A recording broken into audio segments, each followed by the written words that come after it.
아프지마 연구소에 오신 것을 환영합니다. 화제의 건강 이슈를 찾아서 팩트만을 알려드립니다. 저는 조선일보 의학 전문기자 김철중입니다. 안녕하세요. 조선일보 사회정책부 복지의료팀의 강다은입니다. 자, 강남 기자, 오늘 알아볼 화제 이슈는 뭡니까? 요새 제 또래 여자들 사이에서 가장 이슈가 되는 것이기도 합니다. 그래서 그래요? 꿈의 비만약, 기적의 비만약이라고 불리는 위고비에 대해서 알아보려고 하는데 선배 알고 계시죠? 그럼 이게 워낙 뭐 세계적으로 또 국내 들어온 지도 화제가 되지 않았습니까? 국내 들어온 지 몇 달 됐죠, 이제? 지금 10월 말 정도에 들어와서 지금은 2달이 약간 넘었습니다. 사실 위고비는 들어오기 전부터 엄청 붐이었는데 세계 1위 부자인데 일론 머스크도 이 위고비를 먹고 살을 엄청나게 뺐다고 맞아요. 요즘 보면은 살이 좀 많이 빼서 나오더라고요. 네, 맞습니다. 위고비는 굉장히 쉽고 간편하게 살을 뺄 수 있다라는 장점이 있기 때문에 워낙 인기가 있었는데 그렇다 보니까 이런 관심과 함께 오남용이나 부작용과 관련해서도 워낙 논란이 많았습니다. 자, 이 어찌됐건 이 위고비 이 하나의 의약품이 이런 사회적 논란을 일으킬 정도로 화제가 갖고 있다는 것은 그만큼 효과도 좋고 뭔가 많은 사람들이 굉장히 관심을 많이 갖고 있다는 얘기잖아요. 그래서 오늘은 이 위고비의 허와실, 오해와 진실에 대해서 전문가를 모시고 얘기를 하겠습니다. 자, 강북삼성병원 내분내과 박철영 교수님 오늘 모셨습니다. 안녕하세요. 안녕하세요. 예. 박철영입니다. 자, 그럼 우리 위고비 얘기를 본격적으로 해볼까요? 그러니까 네네. 위고비는 도대체 어떤 약인 거예요?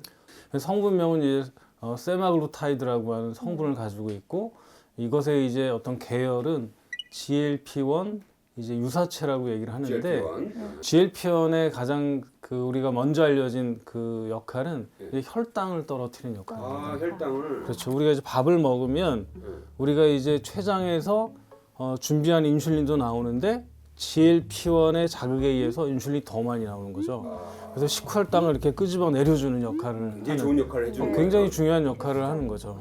우리가 이전에 당뇨병 치료제로도 이제 옛날부터 써왔던 그렇죠. 혈당을 그런 떨어뜨리니까. 그렇죠. 근데 또 한 가지 이제 발견된 사실은 뭐냐면 이 약제가 용량을 올리면 올릴수록 체중이 점점 줄어들더라. 그 GLP-1 작용제가 결국은 혈당을 조절하는 효과만 있는 게 아니라 여러 가지 다른 역할을 한다는 것이 알려졌죠. 그 중에서 가장 이제 체중과 관련된 첫 번째 기전 중에 하나는 식욕을 억제를 해요. 우리 몸에 이제 머리에 이제 시상압을 하는 데에서 배가 고프다 이런 어떤 식욕을 조절하는 데가 있는데 거기서 식욕을 억제하는 역할을 하고 이제 우리가 밥을 먹으면 이제 소화가 돼서 음식물이 내려가잖아요. 그럼 이제 위장이 운동을 해야 되는데 위장관 운동을 저해시켜요. 그러니까 천천히 내려가는 거죠. 그러니까 이제 포만감이 굉장히 커지는 거죠. 조금만 먹어도 천천히 가니까 그렇죠. 포만감이 이제 느끼면서 덜 먹게 되는 거죠. 그렇죠. 그러면서 이제 점점 이제 체중이 이제 줄어간다는. 그래서 용량 의존적으로 체중이 주니까 이거를 우리가 체중을 줄이는 목적의 치료도 가능하겠구나 생각을 해서 처음에 이제 당뇨병 치료제에서 이제는 비만병 치료제까지 이제 확대가 된 그런 상태.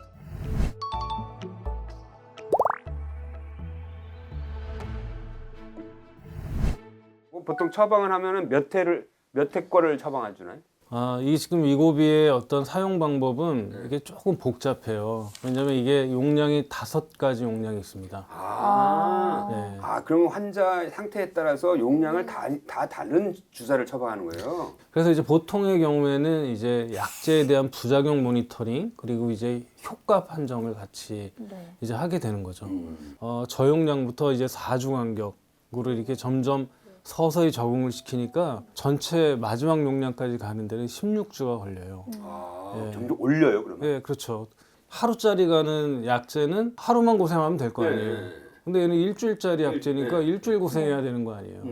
그렇기 때문에 이 약제에 대한 부작용이 어떤 부작용이 있고 그 다음에 이런 부작용이 일어날 때 나는 어떻게 대처해야 되고 어떻게 관리해야 되는지에 대한 교육을 받아야 돼요. 그렇죠. 교육도 받고 그 병원에서 그 의료진이 모니터링을 할 수 있어야 되고 그러네. 그렇죠.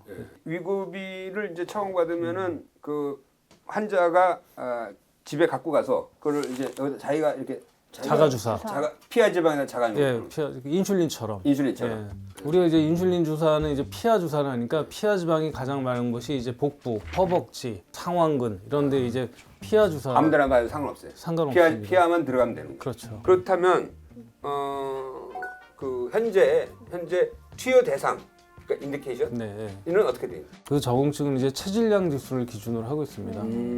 체질량 지수가 이제 30 이상, 27 이상이면서 동반 질환이 있는 경우, 그러니까 당뇨병, 고혈압, 고지혈증, 뭐 수면무호흡증 이런 동반 질환이 있는 경우에 이제 이 약제를 사용할 수 있도록 허가가 되어 있습니다. 근데 제일 진짜 그 BMI 30을 계산하면요, 굉장히 뚱뚱한 사람이에요. 우리나라에서 이제 BMI 30 이상이 한 6%가 좀 넘거든요. 6%나 나와요. 예, 그래도. 예. 와. BMI 35 이상이 한 1.2% 정도 돼요. 2022년. 꽤 되네. 이제 이렇게 BMI가 30 이상이면 이제 2단계 비만, 그다음에 35 이상이면 이제 3단계 비만에 해당되는데 이런 사람들이 어떤 사람이 늘 것 같으세요? BMI 30, 그다음에 35 이상으로 급격하게 느는 대상. 아, 약간 30대 남자? 가장 문제가 되는 게 뭐냐면 이제 청년들의 비만도가 엄청 높고 더 큰 문제는 청소년, 그다음에 아동. 소아 비만. 그런 친구들이 쭉 나이 들면서 확 그냥 비만해지는 거예요. 그렇죠. 그래서 어려서부터 젊어서부터 이제 체중이 많이 나왔던 사람들은 이제 2단계, 3단계 비만으로 이완되는 게 너무 쉽고 예전에 이제 뭐 미국이나 유럽 가면은 저렇게 체중이 많이 나가는 사람이 있었지. 그런데 우리나라에서도 그런 분들 아주 흔하게 볼 이제 수가 나오기 있죠. 시작하는 거예요. 예, 맞습니다. 현재까지 쓰인 그 위고베의 데이터로 보면은 그 뭐 한 달, 두 달 후에는 얼마가 빠지고 뭐 6개월에는 얼마가 빠지고 어느 정도로 빠지고 있어요. 그 위고비를 써보면은 평균적으로 약 15% 정도 자기 자기 체중에. 체중. 예, 체중 감소 효과가 있는데 이제 모든 분들한테 다 15%가 빠지는 건 아니에요. 한 10% 이상 빠지는 사람이 한 70% 되니까 한 30%는 그만큼 안 빠진다는 거예요. 근데 많은 분들은 이제 15%, 어떤 분들은 이제 20%, 빠지는 30% 사람도 빠지니까 있겠죠. 자꾸 이제 그런 긍정적인 시그널만 보고 이 약이 나를 갖다 어떻게 변화시켜 줄 것이다. 이제 이런 이제 생각을 하게 되는 거죠. 그러면 그 15%를 예를 들어서 기준할 때 그 15%는 6개월 후에요? 1년 후에? 1년. 1년 후에. 아니 그 일론 머스크 보면은 지금 많이 이제 1년이 넘었는데도 많이 빠져 있는 상태고 저렇게 열심히 잘 돌아다니는 거 보면은 우울증 효과도 별로 없는 것 같아. 신나게 막 돌아다니잖아, 트럼프 옆에서. 그러니까 체중이 줄면은 신나는 분들이 있고요. 네. 그다음에 이제 먹어도. 체중이 줄면서 우울해지는 분도 있어요. 그래서 이제 가장 중요한 게 부작용에 대한 모니터링인데 바로 이게 어떤 그 심리적인 어떤 변화나 원래 이런 치료제를 쓰기 전에도 우울증에 대한 평가가 필요하고 그렇죠. 그다음에 이제 효과가 나타나면서도 이제 우울증에 대한 모니터링이 필요해요. 그래. 예를 들면은 우리가 이제 비만 대사 수술이라고 있잖아요. 예. 그건 이제 체중이 한 25% 이상 빠지는데 이제 그런 분들이 뭐냐 자살률이 올라가거든요. 그래서 그럼 이제 왜 다 좋아졌는데 왜 그러느냐? 바로 이제 이런 원인 때문에 그런 거예요. 그러니까 그렇기 때문에 그런 분들한테는 어떤 다른 어떤 정신적 지지, 그다음에 여러 가지 모니터링, 그다음에 그분들의 안정성을 확보할 수 있는 것들을 반드시 생각을 해야 됩니다. 그러니까 이제 단순히 이제 약을 처방하고 그걸 투여함으로써 살이 빠지겠다는 그것만 생각하면 안 되고 그 살이 빠지는 환경에서 어떠한 변화가 올지를 잘 모니터링하고 그것을 잘 이렇게 복구할 수 있게 하는 그렇죠. 환경에서 이 주사제를 맞는 게 중요하다. 뭐 이런 생각이 좀 드네요. 자, 위고비에 대한 오해와 진실 올바르게 사용하기 위한 방법을 알아보는 팩트 체크 시간입니다. 와. 기적의 비만약, 꿈의 비만약이라고 불리는 만큼 오해도 많기 때문에 그런 오해들을 좀 풀어봐야 될 것 같습니다. 그래서 첫 번째는요. 위고비를 처방받다 끊으면 다시 살이 찐다? O일까요? X일까요? O입니다. 살이 찌는. 와. 그냥 끊으면 찢는 거예요. 끊자마자 바로 이제 체중이 줄었던 속도하고 거의 비슷한 속도로 말씀드리기 시작하죠. 우리가 이제 당뇨병 약제를 쓰다가 끊지는 않잖아요. 네. 고혈압 약제를 쓰다가 그냥 함부로 끊지는 않죠. 비만 약제도 결국은 쓰다가 함부로 끊어서는 안 되는 거죠. 당뇨병 약제는 못 끊느냐? 끊을 수 있어요. 고혈압 약을 못 끊느냐? 끊을 수 있어요. 어떨 때 끊을 수 있냐면 생활습관 교정으로 충분히 다 교정이 됐을 때 네. 끊을 수 있죠. 이제 많은 분들이 오해하고 있는 것들이 뭐냐면 이게 한 번 빠진 체중이 끝까지 갈 거라고 생각을 하는 거죠. 근데 이제 거기에 이제 숨어 있는 가장 큰 문제는 뭐냐면 이제 나의 생활 습관이죠. 체중이 느는 이유는 다시 이전으로 조금씩 돌아가고 있는 거예요. 안 먹던 그 간식도 다시 먹고 이제 하던 운동도 점점 줄고 왜 그만큼 다시 나빠지는 거죠. 네, 그럼 두 번째 팩트 체크 한번 또 말씀드리면 경도 비만 환자에 비해서 고도 비만 환자는 위고비의 효과를 기대하기 어렵다? X입니다. X. 예. 체중이 많이 나가는 분일수록 더 많이 빠지겠죠. 그러니까 우리가 이제 아까 말씀드렸던 것처럼 뭐 평균적으로 한 15% 정도가 빠집니다. 2단계, 3단계 비만. 예를 들어서 100kg예요. 근데 100kg에서 사실 15%가 빠지면 85kg잖아요. 네, 아직도 부족하죠. 비만이죠. 네. 아, 그럼. 다음 팩트 체크. 네, 그러면 위고비를 처방받고 있을 때에는 식단이나 운동은 병행하지 않아도 되는지 여쭤보고 싶습니다. X입니다. X. 예. 병행하라 이거죠. 병행하라. 당연히 해야 되고요. 우리가 이 위고비를 사용해도 15% 정도는 5% 이상 빠지지 않아요. 그러니까 이제 효과가 없는 사람들이죠. 그런 분들은 대부분 다 생활습관 교정이 안 된 된 분들이 분들. 많거나 아니면은 유전적인 그런 영양으로. 어떤 비만 질환이 있는 경우나 이런 것들이 이제 포함되어 있다고 생각을 하고 있어요. 근본적인 원인이 제거가 되지 않으면 치료가 되진 않죠. 네, 그럼 위고비는 적응증만 되면 누구나 다 사용할 수 있을까요? 야, 이거 X입니다. 예. 안 되는 사람 있어요? 그러니까 적응증 중에서는 이제 체질량 지수만 있는 것은 네. 아니거든요. 그러니까 이런 체질량 지수로 기준이 된다 하더라도 우리가 이제 안정성이 확보가 되어 있지 않은 대상자들이 있죠. 예를 들면 이제 임신을 계획하고 있는 분들, 네. 태아 안정성이 아직 확보가 되어 있지는 않기 때문에 2달 전에는 이제 끊고 이제 준비를 하시는 게 되게 중요하고, 항비만 치료제는 어떻게 보면은 그 태아 안정성이 확보가 되어 있지 않은 약들이 많고 태아 기형을 일으키는 약제도 많아요. 근데 이제 반대로 이 약제를 사용하고 그 다음에 선호하는 분들의 많은 분들은 가임기 여성이란 말이죠. 그러네요. 그렇기 때문에 실질적으로 이제 그 치료를 시작할 때 그거에 대한 모니터링과 교육이 굉장히 중요하다고 야, 볼 이거 수가 굉장히 있습니다. 중요한 얘기다. 네. 그 많은 사람이 관심이 있을 것 같은데 나는 좀 살이 쪘다고 생각해. 나 그럼 위고비 처방 받을래. 이런 사람들이 굉장히 많을 거란 말이에요. 네네. 이런 사람들이 위고비를 쓰면 어떻게 되나요? 이제 오프레이블, 그러니까 적응증이 없는 거죠. 우리가 다른 여러 가지 약제를 쓸 때도 적응증 이외의 약물을 쓰게 되면은 사실은 이제 문제가 생겼을 때 처방한 의사, 사용한 환자들한테도 다 문제가 생길 수 있는 그런 상황들이잖아요. 이런 항비만 치료제들은 현재는 이제 의료보험 제도화에 있지 않죠. 그렇기 때문에 이제 모니터링이 안 되죠. 식약처에서는 이 이외에는 쓰지 말라고 하는 거거든요. 근데 이제 그걸 갖다가 사용을 하고 있는 거예요.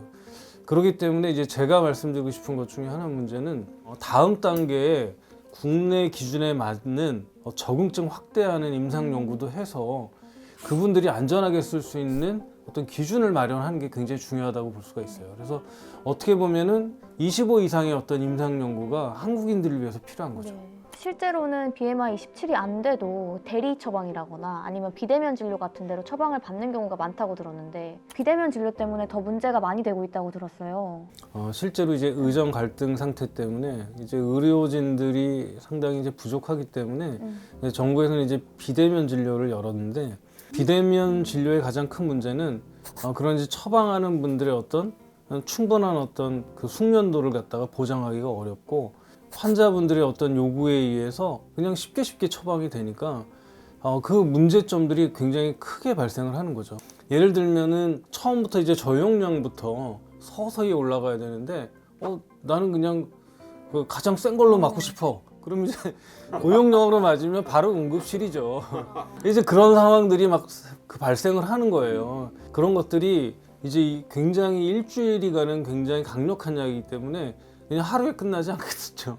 오심, 구토, 설사 이런 것만 있는 게 아니라 어떤 분들은 이제 뭐냐면 이제 담성에 있는 사람들은 이제 담석증, 담낭염, 췌장염 뭐 이런 여러 가지 뭐냐면 우리가 이 약제 자체가 발생률을 증가하지 않는 질병들도 몸의 변화에 의해서 그 위험도가 증가하는 상황들이 생기거든요. 예, 그런 것들을 반드시 이제 봐야 되는데 이제 그런 거 없이 이거는 그냥 0.25mg을 그냥 4주 맞고 간단한 어떤 기계를 조작하듯이 그런 이제 어떤 프로토콜에 의해서 해서는 그런 되지 건 않는다. 아니다 이거죠. 그렇죠. 그 체중을 빼는 것도 목적이지만 그 체중과 관련된 여러 가지 다른 위험 요소들도 한꺼번에 잘 줄어드는지를 잘 관찰하고 그렇죠. 그 과정에서 부작용 발생이 없는지도 잘 모니터링해서 네. 이 약이 쓰여져야 되는데 그렇게 비대면 진료라든지 적응증 안 된 사람도 너무 남용한다면 네. 그런 문제가 생길 수 있다 이런 얘기잖아요. 맞습니다. 그리고 말씀하신 대로 어떤 이게 이제 비만 치료라는 게 어떻게 보면 질병 치료의 개념인데 발생 위험이 높은 그 고도 비만이라든지 이런 사람한테 위고비를 건강보험에서 지원해 줄 수도 있는 거잖아요. 그러면. 이게 당연히 그래야 된다고 저는 네. 개인적으로 생각합니다. 네. 뭐 상당히 이제 고가고 지금 실질적으로 보험약가를 받기 위해 막 노력을 하고 있고 하지만 이제 실제로 이제 가능할지 실현 여부는 잘 모르겠어요. 근데 현재 이제 대한비만학회에서 이제 계속 요청을 하고 요구하는 사항 중에 하나는 뭐냐면 우리가 흔히 얘기하는 이제 고도비만 이제 2단계, 3단계 이제 비만에서는 이제 비만 대사 수술이 건강보험에 지원을 받고 있잖아요. 그러니까 이제 BMI가 35 이상이거나 BMI가 30이면서 이제 동반 질환을 갖고 있고 기존의 어떤 다른 치료제로 치료가 안 됐던 분들 사실 그 대상자만이라도 이런 위고비 치료나 이런 앞으로 나올 약제들에 대한 지원이 필요하다는 거. 두 번째로는 이제 그런 이제 소아청소년들에 대한 어떤 지원, 사회 취약계층 비만들이 많은데 병원에 대부분 가지 못하고 있습니다. 그래. 예, 그리고 비보험이니까 이제 그런 대상자들은 이제 나라에서 지원이 꼭 필요하지 않을까 생각이 됩니다. 그러니까 위고비라는 게 이제 질병 치료 개념으로 이제 살을 빼려는 개념에서는 보험을 줄 수는 없지만 질병 치료의 개념이고 그것이 꼭 필요한 사람들이 있으니까 결과적으로는 궁극적으로는 우리 비만 수술, 그 대사 비만 수술 건강보험 해주듯이 이것도 결국에는 나중에는 궁극적으로 해줄 가능성이 굉장히 높겠네요. 자, 우리 위고비 관련해서 우리 교수님이 꼭 강조하고 싶은 얘기 있을 것 같습니다. 마지막으로 한 가지 말씀을 드리면 100m 달리기를 하는 것이 아니라 이제 마라톤을 하는 거하고 같다. 마라톤은 이제 42.195를 이제 완주를 해야 되잖아요. 처음에 이제 뭐냐면 너무 빨리 뛰면은 오버페이스 되면 네. 완주를 절대 할 수가 없습니다. 네. 우리가 이제 그 완주를 할 수 있도록 초기 페이스를 잘 마련을 하고 그다음에 준비하는 것이 굉장히 중요하다고 볼 수가 있기 때문에 처음에 과욕은 금물이다. 꼭 이 생각이 중요하다고 생각합니다. 네. 중요한 얘기 같습니다. 네. 자, 오늘 얘기를 나눠보니까 이 비만이라는 거는 계속 진행하는 거고 고혈압, 당뇨 같은 만성질환이라는 생각이 들기 때문에 위고비는 그것을 낮추는 좋은 수단이기는 하나 그 자기의 생활 습관을 교정하고 또 운동량을 늘리면서 복합적으로 자기 그 비만도를 낮추는 그런 노력이 필요하다. 강명 기자, 오늘은 어떤 이슈가 준비되어 있습니까? 네, 원래도 성형수술을 하기 위해서 한국을 찾는 외국인들이 원체 많았는데요. 최근에는 특히 안티에이징 수술이라고 하는 이 수술을 받기 위해서 한국을 찾고 있는 외국인이 급증하고 있다고 합니다. 그래서 오늘은 안티에이징 수술의 최신 트렌드, 네. 현황 이거에 대해서 이제 알아보겠군요. 네, 맞습니다. 전 세계가 주목하고 있는 이 안티에이징 수술법, 최근 트렌드랑 나에게 맞는 수술법까지도 낱낱이 알아보도록 하겠습니다. 자, 오늘 함께 이야기해 주실 이민국 압구정 서울성형외과 원장님 나오셨습니다. 안녕하세요. 반갑습니다. 아유, 반갑습니다. 성형외과 전문의 이민구입니다. 최근에 헐리우드 스타들을 보니까 정말 10년, 20년 전과 똑같은 외모를 유지하고 있는 분들이 계세요. 브래드 피트라거나 린제이 로안이라거나 이런 분들이 안티에이징 수술을 받은 건가요?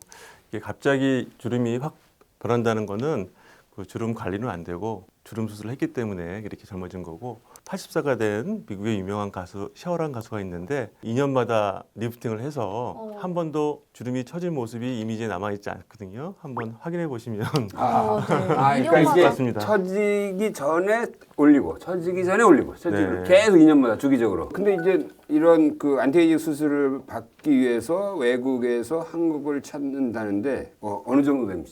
저희 병원의 경우는 이제 외국인 국적 환자가 한 20% 20%? 좀 와. 넘습니다. 꽤나 높네요. 뭐 이미 이제 한국 성형의 수준이 뭐 세계적이라는 걸 다 알고 계시는 것 같고요. 근본적으로 성형 수가도 아무래도 미국보다는 한국이 좀 저렴한 게 사실이고 특히 동양인들 우리 교포분들은 서양인 스타일로 하게 되면은 결과가 별로 안 좋습니다. 그래서 한국에 와서 하시는 것이 한국형으로 받아야 네, 신토불이 안티에이징을 받아야 되는구나. 네, 좋다는 게 이제 많이 다 알려져 아, 있죠. 이거 흥미롭네.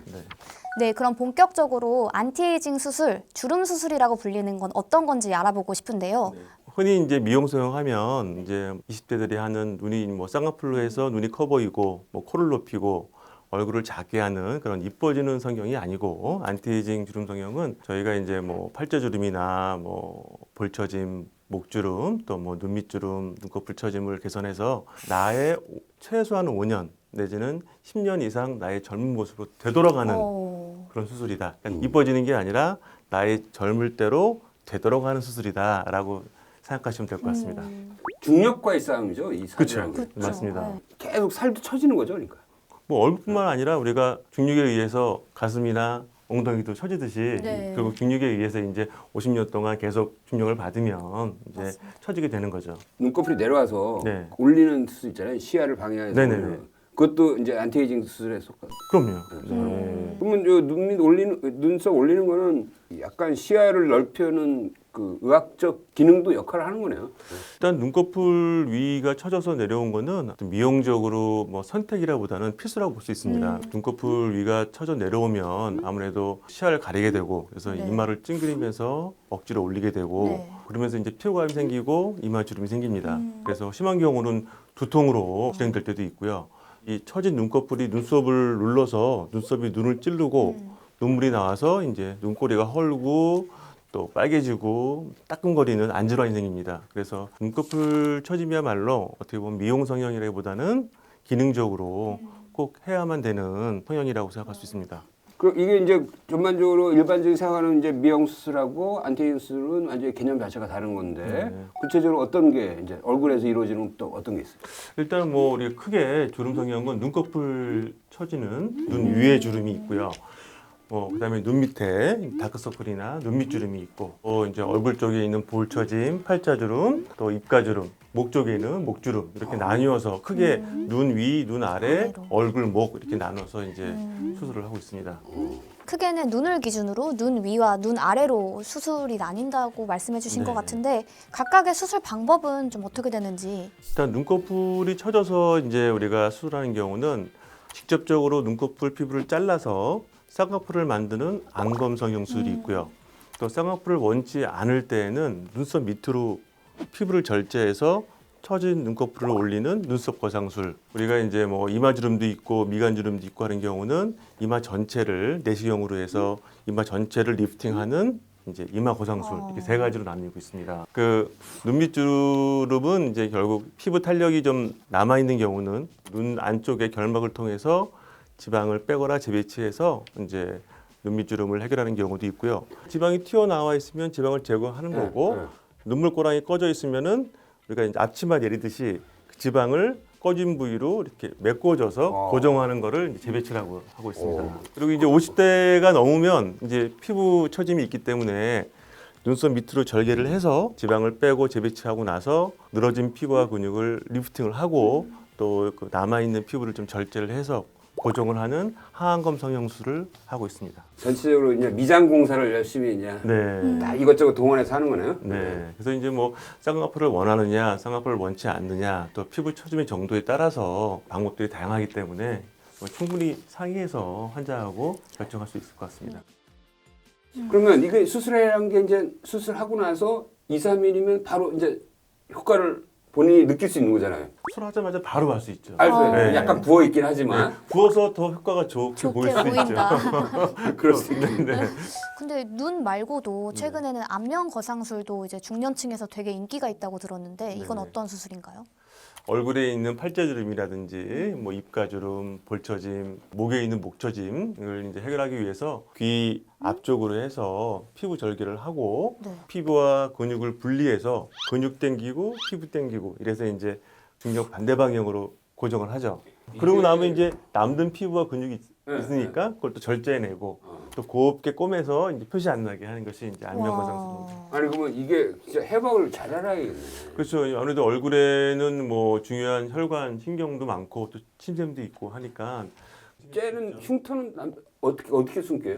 흉터는 여기 귀 앞쪽으로 하시고 귓볼 뒤로 해서 헤어라인 쪽으로 가시기 때문에 처음에는 좀 약간 붉게 보이지만 시간 지나면은 거의 눈에 안 띄고 있습니다. 근데 그거 들어가서 근육 따로 당기고 피부 따로 당겨요. 네. 야, 그게 기술이네. 그래서 이제 이게 당겼을 때 제대로 이렇게 방일 안 하고 피부를 당기게 되면 다시 내려옵니다 이게. 이게 분리가 돼야지 근육층, 피부층이 당겨야 효과가 좋은데 그걸 제대로 안 하고 분리하기 힘드니까 그냥 당겨서 꾸며놓으면 다시 내려오고 귀만 내려와서 칼이가 되는 거죠. 그래서 이제 안면 거상한 다음에 뭐 귀가 이렇게 딱 뾰족하게 나와 있으면 아 이거는 거상이 된 게 아니라 귀만 내려온 거다. 그래서 그건 코미디잖아, 코미디. 근데 그런 경우도 있습니다. 근데 반대로 음. 너무 과도하게 당겨서 네. 표정이 뭐 변했다 막. 근데 제가 이제 한 25년 해보니까 너무 과도하게 당겨서 불편하다는 분은 거의 없습니다. 왜냐면 술 직후에 붓기 때문에 조금 당겨서 불편한 게 있는데 시간 지나면은 대부분의 경우는 좀 아쉬워하세요. 더 땡길 어. 걸 이런 건가요? 불과 몇 미리 당기는 거잖아. 길이로 치면은. 근데 저희가 이제 점이 여기 있으면 점이 한 2, 3cm는 뒤로 가져가요. 오 진짜요? 이 점의 이동을 보면 알겠네. 그렇죠. 저희가 잘라내는 피부의 절제량이 심하신 분들은 2, 3cm 이상. 안면 거상술은 점의 이동. 점에도. 네. 그러면은 이 안면 거상술은 한 번 하고 나면 지속 기간이 어느 정도 되나요? 60대 때 하면 또 70대가 되면 다시 수술 전으로 들어갈 수밖에 없죠. 근데 만약에 안 했다면 훨씬 많이 진행돼 그쵸. 있겠죠. 그 정도의 차이는 유지할 수가 있겠다. 그러면 안면 거상술 평생 할 수 있는 횟수가 제한이 되어 있나요?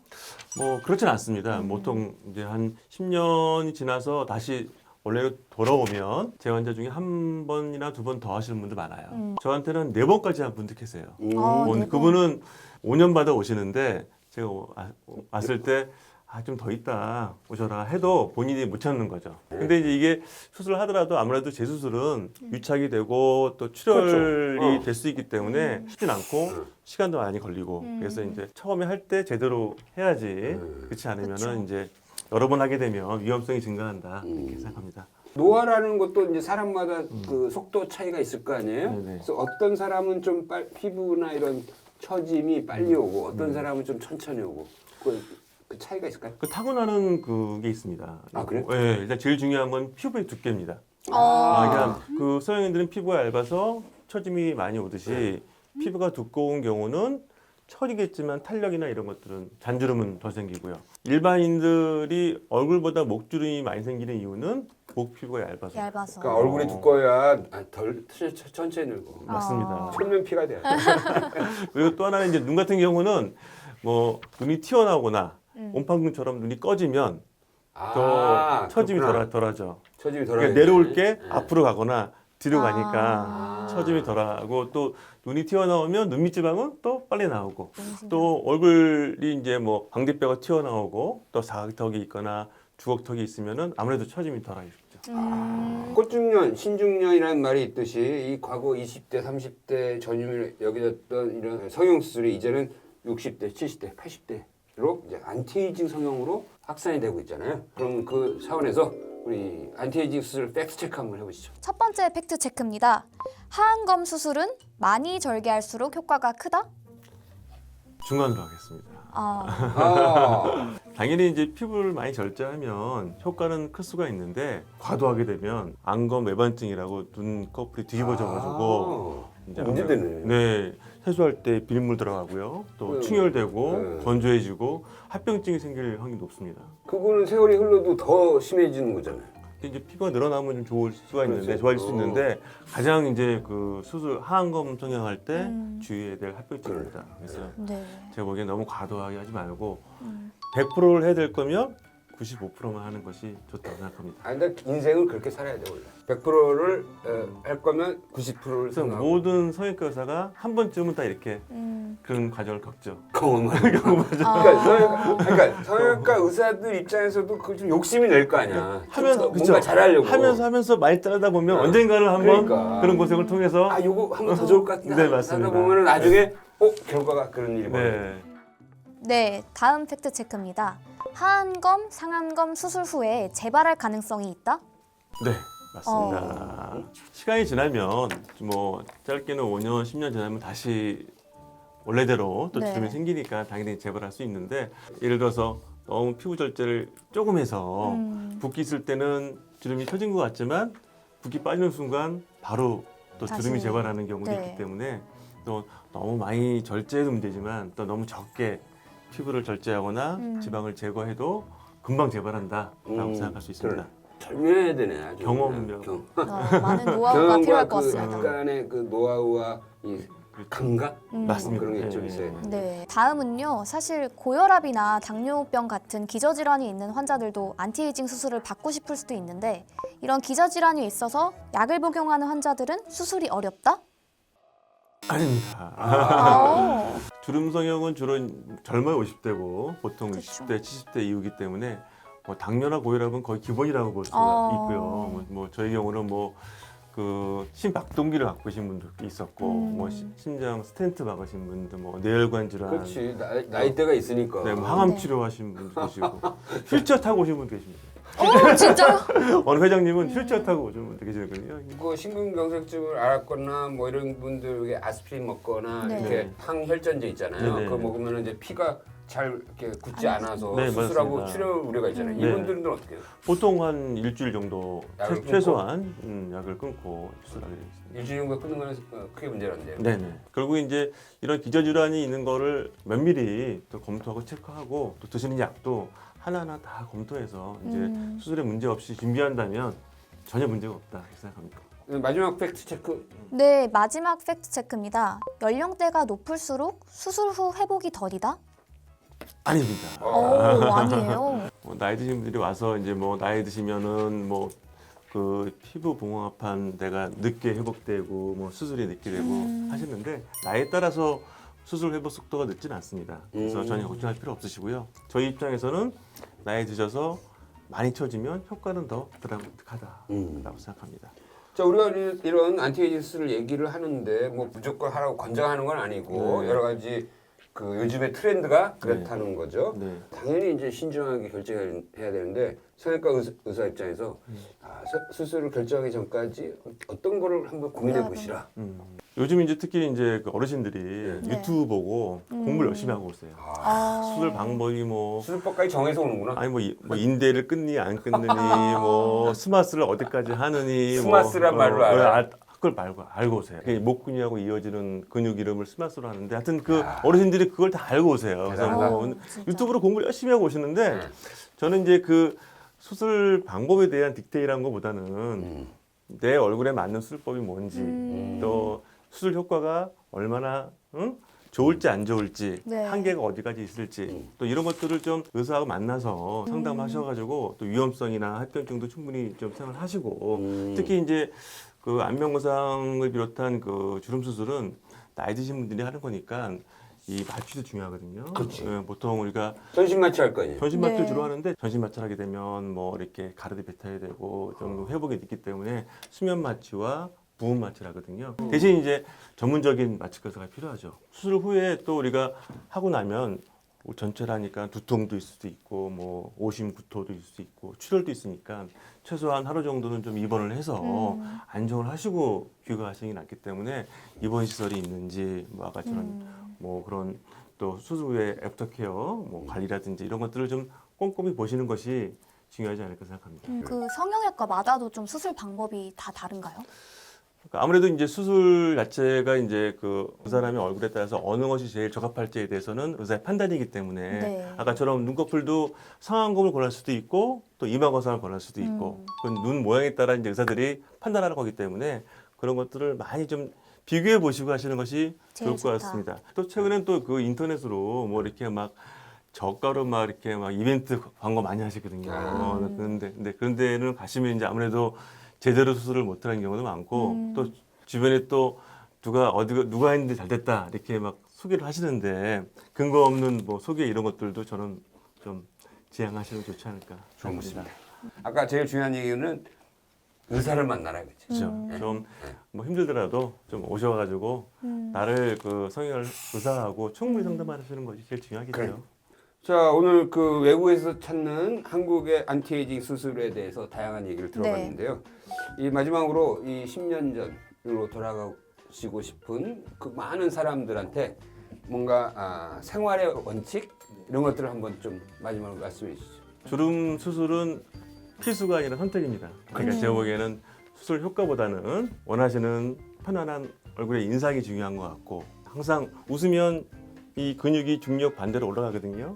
웃는 습관, 웃는 또 밝게 네, 피부의 보습, 또 자외선 차단, 또 긍정적인 마인드 이런 것들이 제가 보기에는 뭐 주름이 있더라도 사람의 표정이 밝으면 젊어 보이기 때문에 저는 꼭 이거 뭐 중요하다.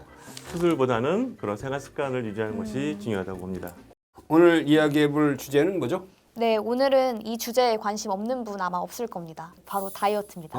다이어트. 최근에 좀 자기 관리가 트렌드로 자리를 잡으면서 단순히 이제 미적인 목표뿐 아니라 건강을 위해서 체중을 좀 감량하시는 분들도 늘고 있습니다. 그런데 안타깝게도 이제 허리 디스크나 무릎 통증이 있으신 분들은 다이어트를 자유롭게 하기가 굉장히 어려운데요. 또 운동을 무리하게 하다가 디스크가 터지는 경우들도 있다고 합니다. 그래서 오늘은 디스크를 예방하는 안전하고 건강한 다이어트 방법에 대해서 알아보겠습니다. 자, 그래서 오늘 어떤 분을 모셨습니까? 네, 재활의학과 전문의이자 봉봉 웰니스 클리닉 센터장이신 이종민 원장님 자리해 주셨습니다. 네, 안녕하세요. 안녕하세요. 네, 아, 반갑습니다. 이종민 원장님 제가 이력을 찾아보니까 굉장히 독특하시더라고요. 특히 이제 운동 다이어트 관련해서 관심이 굉장히 많으신 것 같이 보였는데 필라테스 자격증을 취득하신다거나 피트니스 대회에 출전하시고 프로 보디빌더나 모델 활동까지도 하고 계신다고 이렇게 운동이나 다이어트 쪽에 관심을 가지게 되신 계기가 있을까요? 사실 저는 100kg가 사실 고등학교 때 넘었었어요. 그러다 보니까 제가 얼마나 많은 다이어트를 해봤겠어요. 정말 네. 수많은 뭐 유행하는 다이어트를 다 해봤어요. 웜푸드, 뭐 요즘에는 뭐 저탄고지, 뭐 단식, 기타 등등 이런 다이어트를 수많이 하면서 결국 다이어트에는 정답이 있다. 라는 걸 알게 됐어요. 라이프 스타일 모디피케이션이라고 해서 의학에서는 이거를 치료로도 하고 있는데요. 나쁜 습관을 고치고 운동을 하는 습관을 들인다면 살이 분명히 빠지고 유지할 수 있다는 걸 알게 돼서 어떤 운동을 공부하고 어떻게 적용하느냐에 대해서 공부를 하다 보니까 제가 재활의학과 전문의가 됐어요. 그러니까 본인의 문제를 해결하기 위해서 이제 전공을 재활학과를 택한 거네요. 어렸을 때 100kg? 네, 100kg가 넘었어요. 상상이 안 되는데 왜 100kg까지 간 거예요? 제가 어렸을 때부터 수업비만이었어요. 그래서 한 번도 날씬해 본 적이 없었고 제가 키가 지금 170이고 네. 근데 제 키가 거의 초등학교 때 아. 키예요. 크셨구나. 제가 6학년 때가 80kg가 넘었어요. 와, 그때 뭔가 거의 성장이 굉장히 빨랐네. 네. 저희가 진짜 믿을 수가 없어가지고 제작진이 수소문을 해가지고 그 100kg 당시의 사진을 있어요? 와. 네 수소문해서 가져왔다고 아. 하는데 혹시 몇 살 때? 저게 아무래도 제가 고등학교 고1? 아. 고1 막 이럴 때 그래서 아직 100kg 한 90 몇 킬로가 되지 않았을까.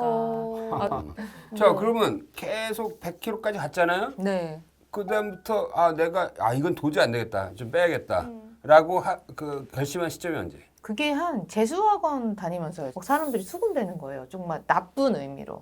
그래서 너무 뚱뚱해. 그런 것들을 경험을 하면서 예쁜 옷도 입고 싶고 이제 대학도 가야 되니까 네, 네. 그러다 살을 보니까 빼야겠다. 저도 살을 빼야겠다 생각을 하게 된 거죠. 맨 처음에 어떤 방법으로 빼기 네. 시작해요? 그래서 그때는 방법을 모르다 보니까 네. 걷기를 시작했어요. 네. 그래서 그냥 트레이드밀 올라가서 하루 종일 주구장창 걷게 된 거죠. 하루 종일? 네, 그래서 이제 하루에 몇 시간 걸어요? 하루 8시간씩 8시간을 걸었었어요. 그럼 한 달만 지나도 꽤 빠질 것 같은데? 한 그때 당시 100kg에서 제가 한 80kg까지 빠져서 뺐었어요. 재수를 본격적으로 시작했더니 제가 그 당시 다시 또 10kg가 쪄서 90kg가 찌더라고요. 그렇지. 이제 뭐 네. 그렇게 못 걸었으니까. 그래서 앉아 이제 있으니까. 다시 다이어트를 그때는 이제 공부를 하기 시작했어요. 필라테스도 해서 자격증도 따보고 했는데 근육량, 특히 대근육이 크게 키우지 않으면 사실은 지방을 태우는 공장이 적은 거기 때문에 그러네. 뭐 그렇죠. 요요로 정말 요요 겪기가 뭐 너무 쉽더라고요. 제가 허리랑 목 디스크가 좀 두 개? 있어요. 양쪽에? 네. 오. 그래서 갑자기 체중도 찌기도 했고 어느 순간 손이 저린 거예요. 다리도 저리고. 이 체중이 늘었을 때 왜 디스크가 생기는 거예요? 네. 체중이 늘게 되면요. 우선은 척추나 이런 것들이 나쁜 자세로 했을 때 더 큰 하중을 받게 돼요. 허리나 목 디스크가 오셨다 하시면 저희가 뭐 자세 교정이나 이런 것도 하지만 체중을 빼셔야 됩니다. 꾸부정한 자세가 디스크를 유발하는 아주 가장 나쁜 자세잖아요. 맞아요, 맞아요. 근데 이 체중이 많이 체중까지. 나가면은 이 맞아요. 꾸부정한 자세로 인해서 디스크를 감싸고 있는 인대나 이런 것이 흔들리는 경향이 더 훨씬 더 높아지겠네. 그래서 그 자체의 체중 때문에 이제 디스크가 영향을 받는 게 1번. 두 번째는요. 이제 우리가 살이 찐다 하면은 나이가 들어서 살이 어디로 찌냐? 배로 찝니다. 배로 치지. 바로 그게 내장 지방인데요. 내장 지방은 염증을 뿜어내요. 그래서 염증성 지방이라고도 하고 뱃살이 염증의 주범이라고는 얘기도 많이 들어보셨을 거예요. 근데 이런 염증들이 타고 돌아다니다가 온몸을 디스크로 한다 하면은 디스크나 이런 질환까지도 악화시키거나 할 수 있죠. 저 그렇다면 살을 빼야 되겠죠? 어떤 운동을 하면 그런 디스크를 예방하거나 이미 생긴 디스크를 좀 줄일 수가 있을까요? 가장 먼저 추천드리는 게 빠르게 걷기예요. 빠르게 걷기. 빠르게 걷기. 우리는 심장도 튼튼하게 하고 그 다음에 우리가 디스크도 튼튼하게 하려면 이 디스크에 자극이 될 정도로 빠르게 걸어야 합니다. 왜냐하면 우리가 걷기를 할 때요, 디스크가 왜 좋아지냐? 디스크에 적당한 과부하가 걸리기 때문이에요. 와, 얘네가 뭔가 문제가 생겼나 봐. 그럼 어떻게 돼야 되냐? 낮게 해야겠죠. 그러면은 줄기세포도 찾아 들어가고, 그 다음에 뭐 산소도 찾아 들어가고, 더 많이 들어가고, 그 다음에 영양분도 흡수해야 돼요.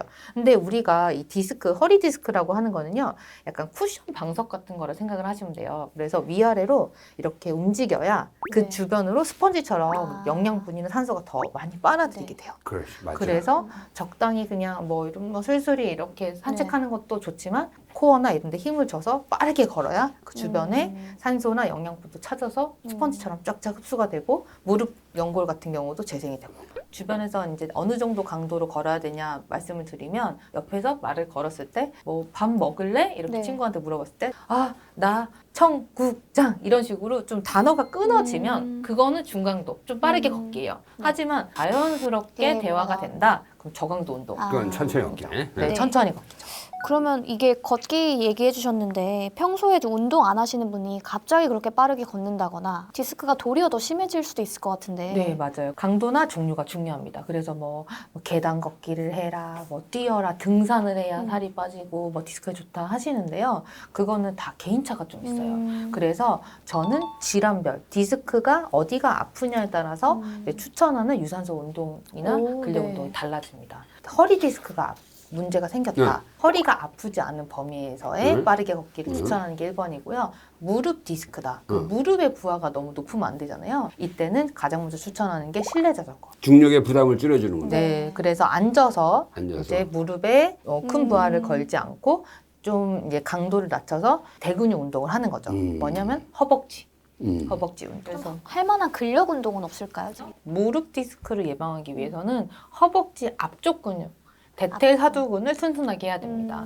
그래서 추천하는 운동으로는요, 의자에 앉아서 다리 펴기 운동을 해주시는 게 좋고요. 그러고 나서서 조금 튼튼해져서 허벅지가 조금 단단해진 것 같다 하실 때는 이제 저희가 힙힌지 운동이라고 해서 힙힌지 운동으로 이제 시켜드리고 있죠. 힙핀이라는 게 이제 엉덩이 관절이 접히는 네. 스쿼트 같은 거. 네. 스쿼트 그 이전에 그 기본 운동이고요. 저는 이제 말씀드리면 안녕하세요 운동을 하세요라고 저는 안녕하세요 운동이라고 하는데.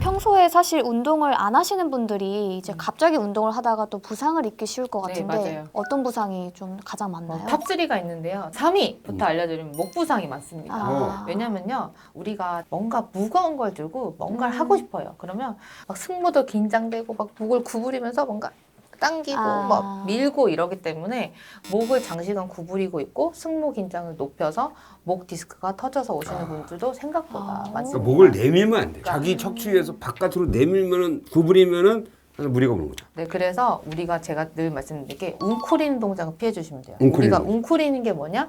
턱이 가슴에 가까워지는 동작들은 피해 주시는 게 좋습니다. 그래서 턱은 도도하셔야 합니다. 우리 항상 도도하시려면 어떻게 되냐? 턱이 가슴과 자꾸 멀어지셔야 돼요. 멀어져라. 사이가 그래서 안 좋게. 턱을 잡고 드시는 동작, 가슴을 잡고 펴는 동작, 당당한 동작을 해주시는 게 좋으세요. 넘버 2는요, 가장 많이 하는 동작들이 스쿼트예요. 스쿼트 네. 동작을 잘못하시면 아.